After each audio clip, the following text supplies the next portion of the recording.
প্রচলিত ছিল, admission by merit আগে প্রচলিত ছিল, এখন সেটা কনভার্ট হয়েছে এডমিশন বাই লটারির মাধ্যমে হচ্ছে এখানে বাচ্চাদেরকে ভর্তি করা হয়। ফলত যেটা হয়েছে, ফিডার ইনস্টিটিউশনগুলোর শিক্ষার মান অনেক কমে গিয়েছে, যার ফলে টার্সিয়ারি এডুকেশনে আমরা হচ্ছে কোয়ালিটি সম্পন্ন ছাত্র আমরা হচ্ছে বিশ্ববিদ্যালয়গুলোতে আমরা পাঠাতে পারি না। এখন মাননীয় মন্ত্রী মহোদয়ের কাছে আমার প্রশ্ন থাকবে, এই যে প্রাইমারি স্কুলে বাচ্চাদেরকে ভর্তি করানোর ক্ষেত্রে আমরা কি ভর্তি প্রক্রিয়াটা আমরা পরিবর্তন করব কিনা, নাকি এই যে এডমিশন বাই লটারির মাধ্যমে আমরা নিব এবং মেরিটকে আমরা হচ্ছে সবসময় হচ্ছে দমায় রাখবো, নাম্বার ওয়ান। আর নাম্বার টু হচ্ছে, আমাদের বর্তমান শিক্ষা পদ্ধতিতে আমরা যদি দেখি, আমরা যারা পয়সা দিয়ে কিনতে পারে তারা হচ্ছে এখন ইংরেজি মাধ্যমটা কিনছে, যারা পয়সা দিয়ে ইংরেজি মাধ্যম কিনতে পারে না তারাই কেবল আপনি যেই শিক্ষা পদ্ধতি আমাদের জন্য জনজীবনের জন্য আপনি চালু করেছেন সেটা আমরা কিনছি, আর যারা সেটাও কিনতে পারে না তারা হচ্ছে মাদ্রাসা শিক্ষা পদ্ধতি কিনছে। আপনার কাছে প্রশ্ন যে আমাদের বর্তমানে একটা দেশে এই তিনটা শিক্ষা পদ্ধতি যেটা অর্থনৈতিক অবস্থার উপরে নির্ভর করে চলে, এই তিনটা শিক্ষা পদ্ধতি জিয়ে রেখে আপনার কি মনে হয় যে আপনি একটা ইনক্লুসিভ শিক্ষা পদ্ধতি নিয়ে আমাদের দেশটাকে আগায় নিতে পারবেন? ধন্যবাদ।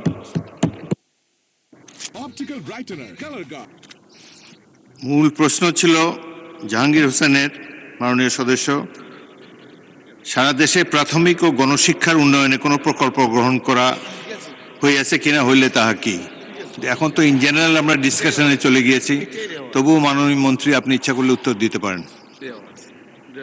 ধন্যবাদ মাননীয় স্পিকার, ধন্যবাদ মাননীয় সংসদ সদস্যকে। যদিও তিনি ব্যাপকভাবে প্রশ্ন করেছেন, আমরা আশা করি মহান সংসদে এই বিষয়গুলি আলোচনা হওয়ার প্রয়োজন রয়েছে এবং তিনি করছেন। মূলত আমাদের দেশে শিক্ষা ব্যবস্থার জন্য রুরাল অ্যান্ড আরবান দুইটি সেকশন রয়েছে। এখন গ্রামীণ জনপদে যে প্রতিষ্ঠানগুলো রয়েছে সেখানে প্রি প্রাইমারি স্কুল রয়েছে এবং ছাত্র সংখ্যা এতটা কম্পিটিটিভ নয়, সে কারণে সেখানে ভর্তি সমস্যা তেমন একটা হচ্ছে না। ঢাকা শহরগুলোতে আমাদের এই প্রাথমিক স্তরে ভর্তির একটি সমস্যা রয়েছে। এই জটিলতা নিরসনের জন্য বিগত সরকার লটারি সিস্টেম করেছিল, যেটা আদৌ আমার মনে হয় না যুক্তিসঙ্গত। তবে আগামী বছরে এই শিক্ষা ব্যবস্থা ভর্তি সিস্টেম কিভাবে করা হবে সেটা আনুষ্ঠানিকভাবে আমরা স্টেক হোল্ডারদের সাথে, অর্থাৎ অভিভাবকদের সাথে বিভিন্ন রকম সেমিনার সিম্পোজিয়াম করে মাননীয় সংসদ সদস্য সকলের অভিমত নিয়ে একটি জনমত সৃষ্টি করে আমরা আগামী 2027 জানুয়ারি ভর্তির বিষয়ে চিন্তা করব। তিনি আরেকটি বিষয় উপস্থাপন করেছেন, আমাদের 3 ডাইমেনশনাল যে শিক্ষা ব্যবস্থা রয়েছে সেটাকে সমন্বিত করা।